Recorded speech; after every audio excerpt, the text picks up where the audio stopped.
Welcome to the Health and Healing Podcast with me, Sophia, where I talk all things to do with health and healing, physically, mentally, emotionally, and spiritually.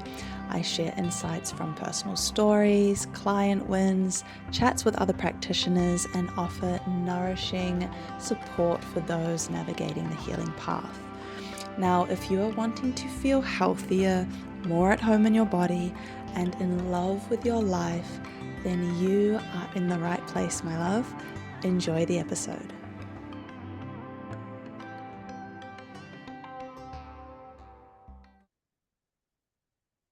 Welcome to another episode.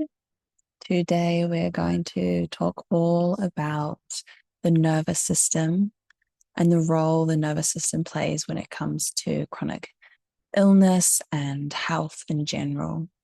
It is such an important and big part of anyone's health and healing journey, and understanding stress and understanding our nervous system plays such an incredible role in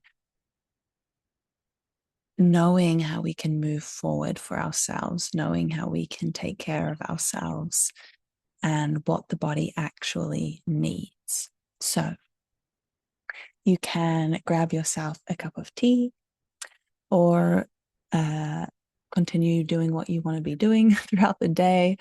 But if you feel like it, you can also grab a journal and a pen and take some notes as we journey through this topic.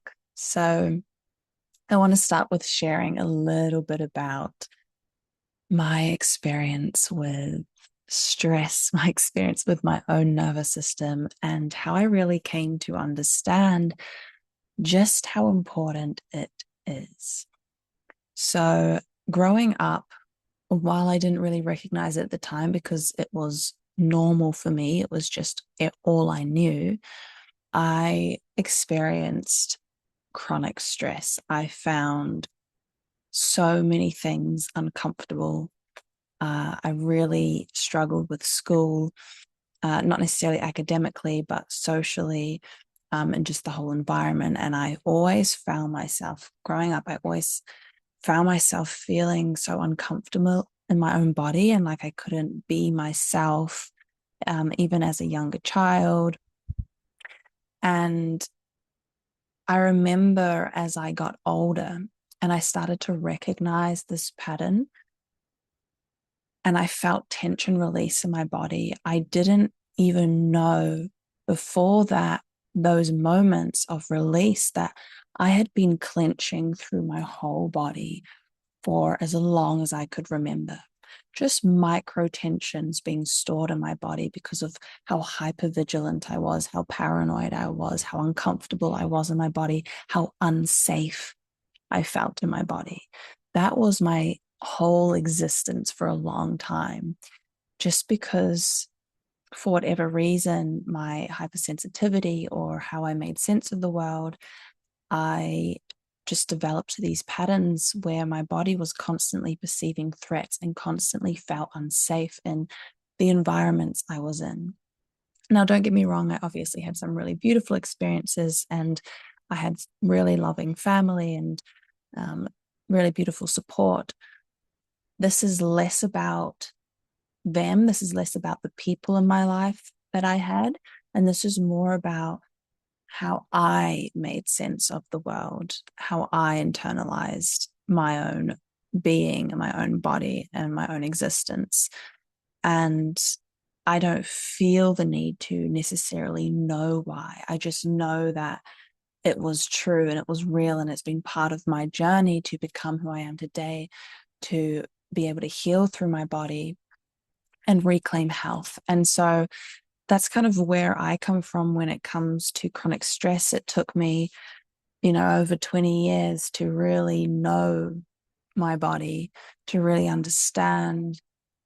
And it's still a journey that I continue on. It's still something I'm cultivating within my own life. And so the reason why I say all this is because when my health shifted in my late teens and early 20s, when I became really unwell, it was all this micro tension, all these holding patterns that I'd been carrying with me for all that time finally coming to the surface. It was finally coming into the fullness of my awareness. It was like, you can no longer ignore how unsafe you feel. You can no longer ignore that this is not the life you want to be living. And so that really initiated me to learn about my own body in deeper ways, and to learn about the nervous system, and to learn about how to take care of my body, and how important it is to really understand stress and to understand the signals our body sends us. And so even as I have been journeying through this for many years now, probably almost a decade, I've had times where I've still had challenges, particularly with health and particularly with pain, and have had ebbs and flows. And what I realized in certain moments when I was experiencing flare-up of symptoms, chronic symptoms, is that there was a big component of my thinking patterns that impacted the sensations and symptoms. In other words, I could think myself into pain. I could panic, worry, and stress so much about what was happening in my body that it would perpetuate the symptom, or I could create a new symptom just because of how much mistrust I had in my own body, how unsafe I felt in my own body. And what I've come to realize is there has been a series of different events and experiences and circumstances that I've been presented with that have initiated me to really deeply understand the messages of unsafety. Oftentimes, we won't necessarily intellectually click when the body doesn't feel safe. We just think it's normal, or this is okay. This is what I'm supposed to do. This is the relationship I'm supposed to be in. This is the job I'm supposed to have. This is, we justify why it is the way it is, whilst the body could be screaming at us saying, this is not right for me. I need more support. I need a different way of living. And so it's so important to learn the communication or the language of the body so that we can start to,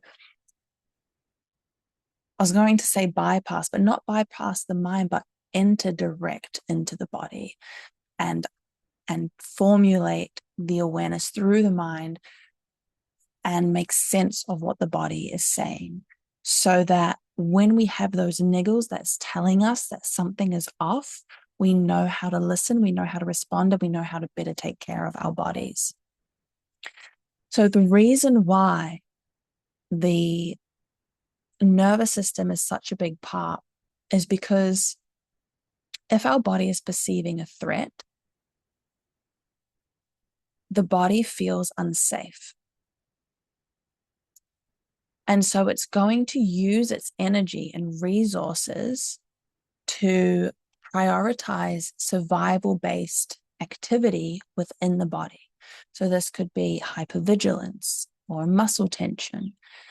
It's going to focus on surviving the immediate moment, which on some level is perceived as life-threatening. Not necessarily that it is, but the body might understand it in a way that there is a threat to my beingness, there's a threat to my physical form. And so the very common example that is used to make sense of this is, if there were to be a tiger or a lion in front of you, your body is going to prioritize protecting yourself from that threat, and saying, if you were the prey, it's either going to get you to run away, it's going to get you to, pass out, pretend you're unconscious, you're dead, and it's going to use its energy to make sure you get out of that situation, that life-threatening situation. And now most of us, we don't come into contact with that situation, right, in our lives. We live very different, very contained lives where the threats are very, very different from the animal kingdom. Of course, we still have those threats, but we also drive cars every day. We also use technology. We also have like houses and big physical structures in cities and all those kinds of things. So the threats that we now have are a little bit different. They're different, but they're also very, very prevalent. And so the nervous system, the stress response is often activated over and over and over again with minimal tools to dispel that excess energy or to dispel that stress. And so learning how to understand when the body gets aroused in a stress way and how to and particularly chronically when it struggles to switch off, understanding that arousal process and then learning how to dispel that stress from the body in a way that feels supportive and nurturing is really important to help your nervous system stay regulated. Because oftentimes what happens is we have these stressful situations and experiences, or the body perceives certain stressful situations and experiences, and we never fully process that. And this is how trauma gets stuck in the body, is we've never learned how to fully process the challenging experiences that we have come across with. And this can partly be tied to the way we live as a society, particularly in the West, but in many different cultures, how ritual, how community, how expression, emotions, dance, singing, vocalizing, all those things have kind of been pushed aside and made to be unimportant. But those are all ways to regulate through the nervous system. Those are all ways to express through the nervous system and to cultivate safety within the nervous system. So before I move on, or before I talk more about that, I just wanted to give a brief overview of what the nervous system, kind of how it works, just generally. Obviously, there's a whole science around this, and I'm not going to go into the whole science, but I just want to simplify it so that we can know how to go forward. And so many of us know that we have the five senses: there's sight, smell, sound, taste, touch, and that helps the body to perceive the environment. Our senses helps the body to perceive the environment. And so what happens is when we receive that information from our environment, the brain processes it and makes sense of it, and then it sends chemical signals to the body to determine what kind of action needs to take place, whether that's to do with a certain movement, hormones, cell function, that kind of thing. And so that process of receiving, processing, and then taking an action is part of how the nervous system works. And so from that space, if we are constantly perceiving a threat through our senses and it's constantly jogging that process in the brain, and the chemical signals are being sent over and over again to induce a stress response in our physical body, then we're in a cycle of chronic stress. And in order for your body to heal from a virus, an illness, an injury, whether that's to do with, you've sprained your ankle, or you have digestive issues, gut damage, or just muscle fiber tearing from exercise, your body needs to feel the sense of safety in order to prioritize that healing process. Otherwise it's going to be prioritizing the survival response in the body. And that's why oftentimes with chronic illness, we don't fully recover, because there's not enough, quote unquote, not enough energy for those healing processes, as well as the survival and the fuel, the energy we bring in through food, through air, through water. We're not able to fully utilize it well. Partly again, because of that overactive stress response, we can't fully digest our food, because the blood and the energy moves to the limbs and moves to different places, as opposed to directing to the digestive center. So it's important to note here that the body will always prioritize survival if it feels it needs to. It'll always prioritize survival over that day-to-day maintenance of the body. And like I mentioned before, in this world, there are so many perceivable threats, even if we can intellectually reason and understand that it may not be an immediate life-threatening circumstance or situation, that doesn't mean that the body doesn't understand it that way. And this is where we bridge the gap between the intellect and between the body. We can know all the theory, but does the body feel that truth?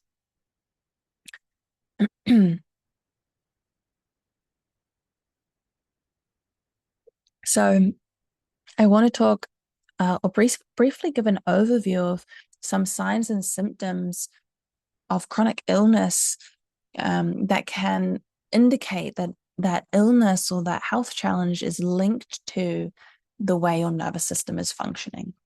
So the first one is pain.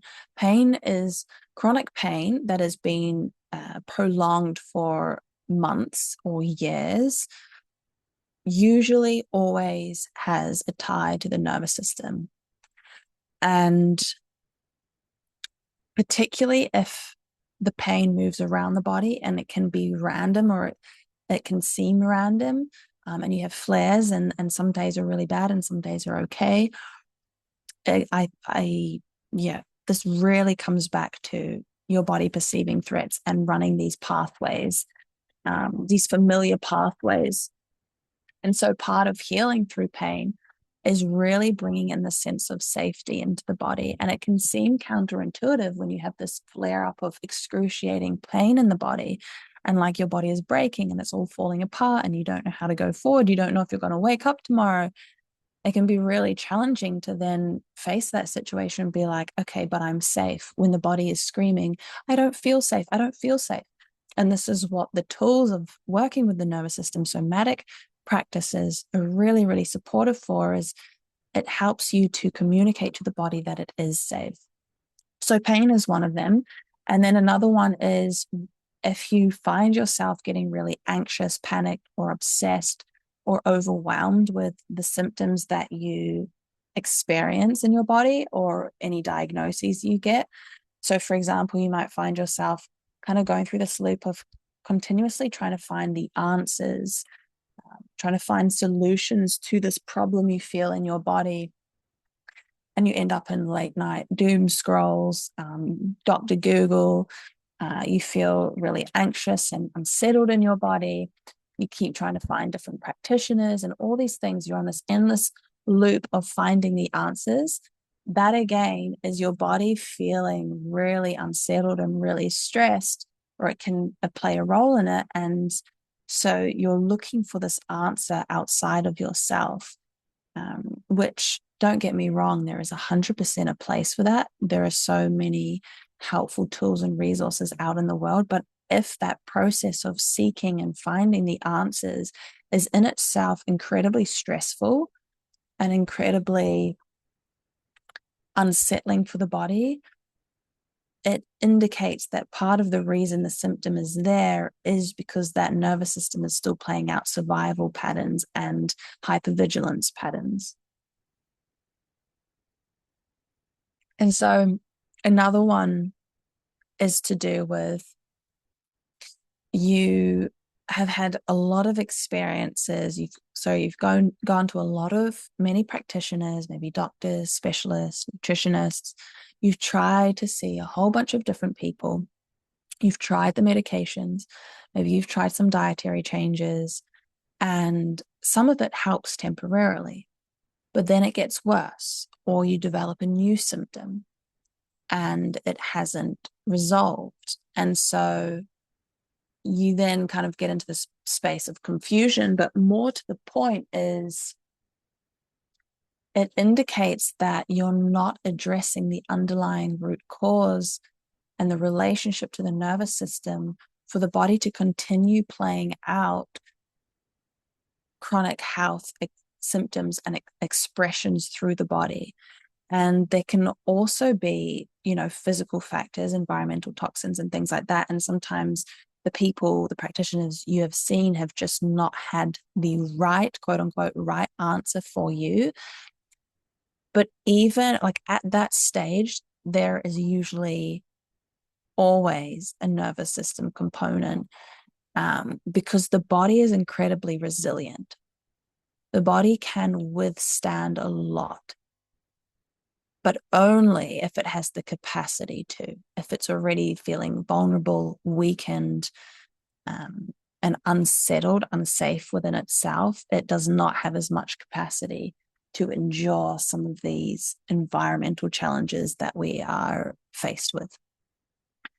And then another one, the final one, is a very common trait for people with chronic illness is struggling to set and uphold boundaries. So that could look like people pleasing, saying yes, not being able to say yes or not being able to say no, or basically not being able to say what it is you want, not being able to be assertive and protect your physical space, protect your values, your needs, and your wants. Maybe you find it hard to ask for what you want, and instead you try to get what you want through manipulative tactics, even if you're not aware of it. And you could find yourself feeling really challenged by resting. Say everything's ticked off the to-do list and there's nothing you need to do. You can be completely still, but you struggle to rest. You feel this irritability or this uncomfortableness just being with yourself in stillness. And then another kind of expression could be that you feel just shame in your body, or uncomfortable in your body and unconfident in your own body.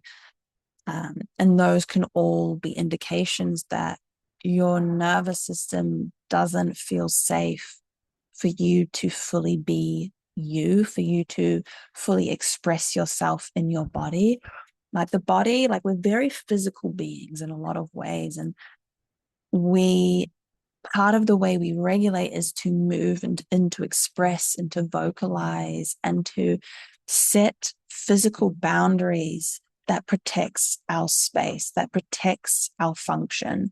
And if we have never learned how to do this, if we have grown up feeling like we need to make everyone around us happy and comfortable for us to be safe, then we're never going to be prioritizing our needs. We're going to be prioritizing everyone else's needs, because that is the perceived priority for our safety. But a body, particularly as we become adults, we need to know how to take care of our bodies. And then if we decide to have children, we need to know how to protect those children. We need to know how to teach them how they can protect and care for their bodies as they grow older. But a lot of us in my generation and older, we have not been taught how to work with our bodies. We've been told that certain emotions aren't acceptable, or we're supposed to look a certain way. We're supposed to speak a certain way. All these things that tell us who we are, how we are is wrong or bad or not good enough. And that makes us then doubt our own ability to regulate, our own ability to be safe in our body, because we kind of start to understand that who we are and how we want to be expressed is a problem, is maybe a threat to someone else, or is inducing or welcoming in a response from those around us that could potentially harm us. So we learn what is acceptable and we learn what is not acceptable. And so part of the process to healing chronic illness is to heal these patterns within ourselves where we aren't actually prioritizing our body's needs and wants over others. And being able to come back to that, being able to come back to ourselves and to learn about who we are, how the body wants to move, how it wants to express, is so, so powerful in healing that chronic illness journey, because then you can start to pick up on the more subtle cues as well, like what kind of foods I need to be eating, and even understanding if you have an emotional relationship to food, or why you're playing out certain patterns like coping mechanism or addictive patterns that are perpetuating the cycle of physical chronic illness. So basically, we really need to work with our nervous system and our perception and our understanding of the world, our biology, in our everyday lives, so that we can build, cultivate, and maintain this inner sense of safety in those moments where we know that we genuinely are safe. Now, there are certain moments where there is a genuine threat to the body. You might have that near miss in a car crash, or you could have a dangerous relationship in your life, or anything where the physical form is actually threatened. We need to still be able to take action in those moments, of course. But it's knowing that those situations are not all the time. And so really working with the body to be able to distinguish what is life-threatening and what is actually just uncomfortable.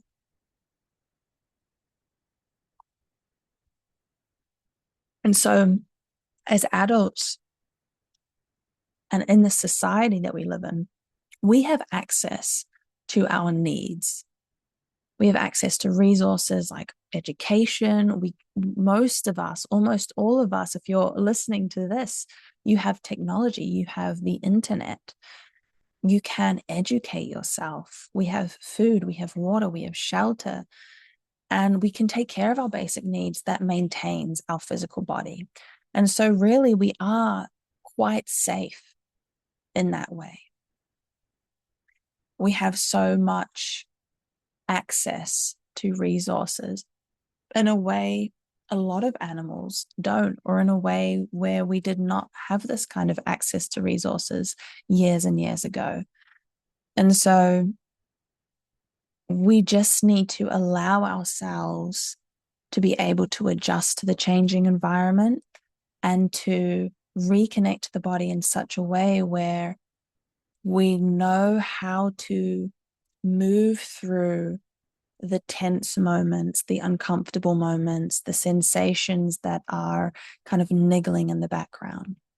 And so certain things that you can do to work with your nervous system, I'm just going to share a list of different practices and things you can work with to get to know your nervous system. And different things will resonate with different people. So this is going to be really general. And when I work with people, obviously, I work with them specifically on what they need in each moment, and we collaborate on that. But from this list, you can kind of just pull and take what resonates with you and give it a go and explore and experience it. So the first one I love is affirmations. And this is basically statements, thoughts, words that affirm the way in which you want to believe and you want to experience your life. And the point to an affirmation is not necessarily the word itself or the sentence itself. It's the vibration, it's the quality it brings into the body. So, for example, one that I love for myself and is my go-to, it really deeply resonates with my core, is I am safe, I am calm, I love and approve of myself. And this has become a beautiful mantra for myself at times where I've felt stressed or uncomfortable, and I just remind my body of those key qualities that it needs. And with affirmations, you can write them down. You can write them down over and over and over again. You can repeat them to yourself in your mind. You can repeat them out loud. And even better, you can look yourself in the eye, in the mirror, and repeat your affirmations, and then fully feel it through your body. Communicate it to your body, the meaning of that affirmation. You can't just say the word and you can't just say the sentence and expect it to land. You have to feel it as though it were real and true and full. So that's one. And then another one is exploring micro challenges. Now, this often comes kind of later down the line, but what I mean by micro challenges is you intentionally place yourself in situations that are a little bit uncomfortable, a little bit edgy, maybe new, something you haven't tried before, something that once in the past has felt really unachievable, or like something that has maybe been what's the right word here? Something that has brought a lot of discomfort to your body in the past, something that you've kind of steered clear from. And the reason why I say that is by doing little micro challenges, and now it doesn't have to be the most scary thing in the whole wide world, like your biggest challenge. I'm talking about just little things, doing little things differently, trying something new. Like it could be going to a new kind of class, like a dance class or a pottery class. And the reason I say that is because by trying new things, you can prove to yourself that you are actually capable.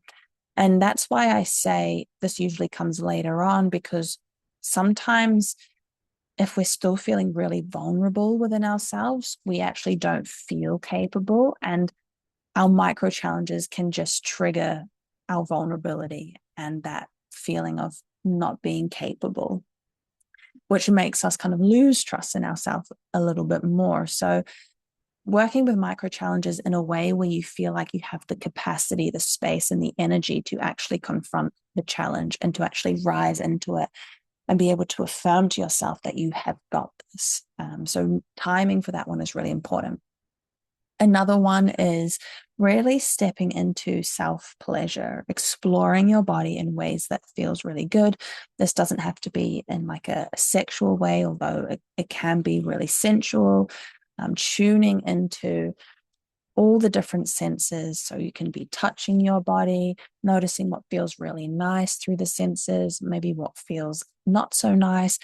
And that way you're getting to know your body through your senses, right? And we know that the senses is part of the nervous system, like part of the process of the nervous system that it uses to perceive threat. So if we can get to really know our senses, what we enjoy, what we don't enjoy, what makes us feel a little bit triggered or a little bit uncomfortable, what makes us feel open and expansive, then we can lean into some of those more challenging sensations and start to explore opening into them. But then also with the really pleasurable experiences and sensations, we can start to bring more of that into our lives. But it starts with having the awareness and the practice. And so from there, another one which can tie into self-pleasure really is voicing or sounding or vocalizing. This can be singing, this can be humming, and it's just connecting to the sound that your body can make. And the reason why this is really can be really calming for the nervous system as well is because the vagus nerve, which plays a big role in our ability to kind of calm and soothe and regulate, is directly located really close to the vocal cords. It travels down through in the neck space. And so the vibration of the vocal cords stimulates the vagus nerve, which encourages us to settle back into that rest and digest state. And so another one also to do with the vagus nerve is our breath, diaphragmatic breathing, connecting into the muscle that sits at the base of the rib cage. It's like a little dome, and it it supports the lungs to move when we breathe. So really learning to connect to that diaphragmatic breath, again, stimulates the vagus nerve and can encourage the body to calm down and to settle. And now there's times where that is more appropriate than others. Sometimes we really need to expel and express energy before we do that kind of practice. So for example, if you're in the middle of something that has really gotten your body worked up and you try the diaphragmatic breathing, but it's not actually working, you might need an intermediary step first, followed by the diaphragmatic breathing. So again, there's layers to working with the nervous system. It's not one practice fixes all challenging situations. It's learning about when the practices or which practice to use when, and the sequence in which to use them. And that comes from experience, that comes from working with someone and being guided and supported on that journey. And so another practice you can do is begin connecting to your inner child. Inner child work is incredibly powerful, and it's why I bring it into a lot of the work that I do, why I do my Reiki inner child healings, and why I bring it into my courses, is because a lot of us are in adults' bodies, but we still have an inner child running the show because we never learned how to really be an adult, or what that means, what it actually means to mature into adulthood, womanhood, manhood. So we're still living as little girls and little boys, feeling unsafe and like we don't have any control over ourselves or the world around us. And so becoming really familiar with your inner child and building a relationship to your inner child can help you perceive the world in a new way in which you feel more empowered. And the inner child can always have a voice, but it doesn't have to dictate your level of capacity anymore. From there, I also love to work with Reiki. And so I mentioned inner child Reiki that I work with, but Reiki in general is just, or any form of energy healing, is a really beautiful way to soothe and settle through the nervous system and remind the body what softness and relaxation can feel like, what that calm can feel like. And you're working with a practitioner who can support you and guide you back into that state. And it kind of works through resonance. It works through the exchange and shared energy. And it is such a beautiful, beautiful tool of remembrance. And sometimes that is what is so needed in moments, is just to remember to be held and loved and supported by someone else, and to remember what safety, what calm, what ease, what softness feels like in the body. And one more that I'll mention is yoga. Yoga is just a beautiful tool. It covers breath, it covers energy, it covers physical movement, and bringing all these aspects together. And even, with Tantra, it covers the pleasure aspect within the body as well. And so there are so many layers to yoga that really can educate you about your body and become more familiar with your body, and of what works and what doesn't. And the philosophy can be so, so beautiful. Now, with yoga, there is a lot of elements where it's important to be selective with how you utilize the information, with how you utilize the teachings and the movements. Not all of it has been ethical, but it is rooted in a really beautiful message. And so if you can directly connect to the meaning of yoga, which is yoke or union, which is bringing together all parts of ourselves and fully integrating ourselves into this body, into this universe, into this energetic field that we're in, then it becomes such a beautiful and illuminating practice and experience. So with those, you can start with one, you can try a few, maybe you've already tried a few.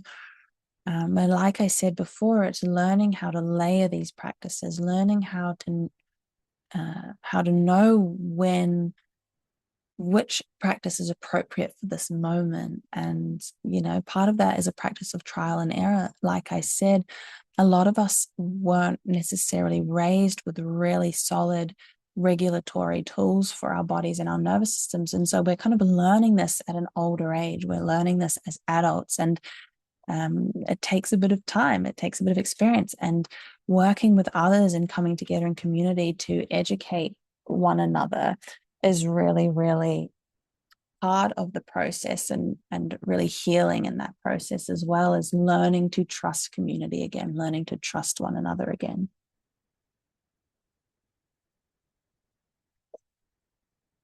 And then along this path, the truth is that we're going to have blocks, and we're going to have resistance, and we're going to have challenges when it comes to working with the nervous system. It's not all smooth sailing, right?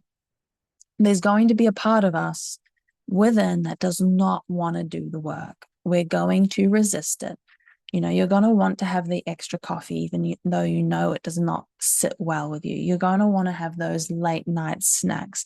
You're going to want to binge watch Netflix or television, have the one night stand, have the full busy schedule, even though you're burnt out, right? Sometimes making these changes and adjustments, even if like, I quote unquote should be doing this, doesn't necessarily mean all of you is going to want to, or all of you is going to be motivated, because the truth is there's going to be times where you really do not want to, and you just really want to go into your little comfort bubble and avoid the challenge. And the thing with these kind of coping mechanisms that we have, that we turn to, when they come up, and they always do, they will always rear their heads at some stage or another, no matter how far along on this journey you are. You can kind of identify it by recognizing if it's a want. Do you want this? Do you want to feel how this thing will make you feel? Or do you feel like you need it? Is there a part of you that is like craving it, needing it, feels unsettled or panicked or worried without it? And then we can get clearer on where the want and the desire is coming from. And so when we start to change the way we live, when we start to make little lifestyle changes and we start to practice new ways of working with the body, it can feel really uncomfortable to step away from the things that have helped us soothe for so long, and to step into new things. And so we're going to meet that level of resistance. And now, I do believe that there is a place for distraction. There is a place for, it's getting really windy here. There is a place for turning to these things that have brought us comfort for so long, even if we know long term they're not supporting our longevity. And that is for us to use, to decide upon with our discernment. And one of the ways I've talked about overcoming emotional eating or any kind of addiction is to first become conscious of the pattern. And with, for example, emotional eating, because that's my history, first you got to recognize that you are eating from an emotional place. And then when you notice that urge, that sensation arise where you just really want to eat, or you really want to indulge in this substance or this instant gratification, whatever form that may come in, you can then sit with it for a moment, sit with it for a couple minutes, sit with it for an hour, a day, and see how it feels. Explore it. Do I really want it? Do I need it?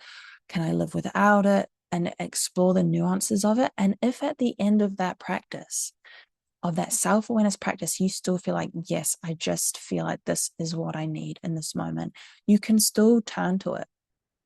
The difference being is you have now built self-awareness, and over time, you will cultivate and develop more and more tools to help you through those challenging experiences, where you eventually will no longer need to turn to that vice, and you'll be able to dispel and work through that energy in different ways. So then when we work with the nervous system, part of the practice is to understand why the craving is there in the first place. Not necessarily that you need to trace back to childhood and know exactly what triggered it, although sometimes that happens. We don't always get that, and that is fine.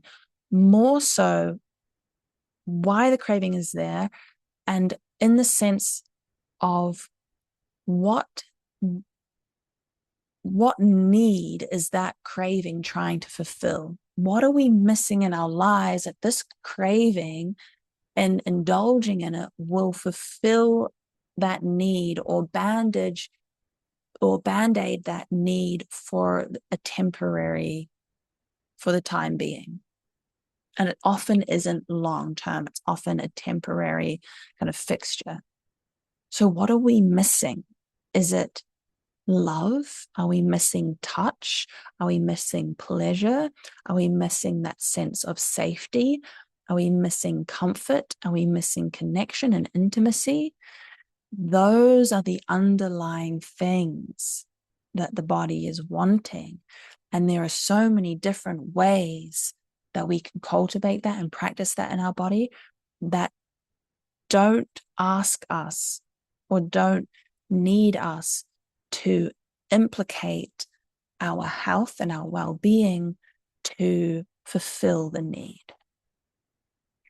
And so then when we get to understand what my body actually needs, oh, my body needs intimacy, or oh, my body needs connection, oh, my body needs rest, then we can start to practice behaviors and patterns and implement lifestyle changes that directly support that need, that physiological need, instead of just trying to temporarily suppress the signal. Because, for example, binge eating or restricting your food or indulging in sex or drugs or porn, that is not fulfilling a need long term. That is suppressing the signal temporarily until the signal comes right back up, because you have not dealt with the underlying need of the body. So then there is a difference between coping and optimizing. And when we focus on optimizing through the body, we focus on creating a life where we are less reliant on the behaviors and the substance that temporarily suppress, and we become the person who has the actual full capacity to feel all of our body without denying ourselves the experience.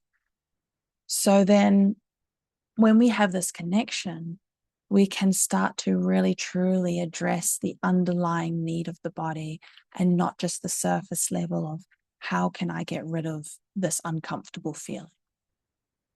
So like I've mentioned here today, there are so many layers to this, and different people are at different stages. So different practices will serve different people at different times. And it's really important to heal through the nervous system, to build a connection to the nervous system. You need to experience it. You can learn all the theory in the world, but if you don't integrate it, if you don't embody it, it will all stay above the shoulders. And we need it to move and merge into the body.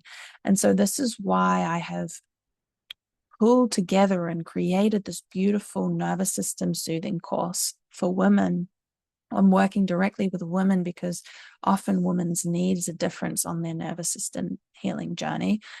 And it walks you through these layers and gives you this space where you can explore your nervous system with support, with practices, with guidance, with other women, to journey through that reclamation of your body, to reconnect to the deep wisdom and understanding and your experience of living in a body that feels safe. And it's such a beautiful, beautiful journey to go on. And like I mentioned, we have moments where there's resistance. We have moments where it's edgy, where it's uncomfortable, and we contract and we want to turn back to our old coping mechanisms. And this is why I find, and I've found for myself, that working with someone and working with coaching and seeking practitioners and support can really support us to know how to break out of those cycles, and guides us and holds us as we move through those uncomfortable and edgy resistance moments. We can then be offered partly co-regulation and the pathway and the light can be shone before us through someone who has already walked that path. And so if that's something that is interests you, you'd like to learn more about it, I'll pop the link to the nervous system soothing course in the show notes in the description below, and then you can have a look and see if it is what you are after. We have workshops, we have online yoga classes, we have Reiki energy healings, we have a Q&A and catch-up chat. We have a group chat where I will be in there every week, and you can ask questions and just drop in with how you're feeling, what's going on in your life, and we can work through it together. It's a really beautiful space where, yeah, you really get to meet a new depth to yourself and really get to understand your nervous system a little bit more. So have a look at the link and see if it resonates, and I would love to have you join that group. But yeah, that is everything that I wanted to talk about today when it comes to the nervous system and how it impacts your healing and your health journey. This one is not to be overlooked. If you have been struggling with chronic health for months, for years, look into the nervous system, dive into the nervous system, how you experience the world, how you feel safe in the world. That will change your life in only incredible ways. It is not something that we can dismiss. It is so, so powerful. So hopefully this podcast was helpful in giving you some guidance and some steps as to what you can do next for yourself. As always, you're welcome to connect with me on social media, through my website.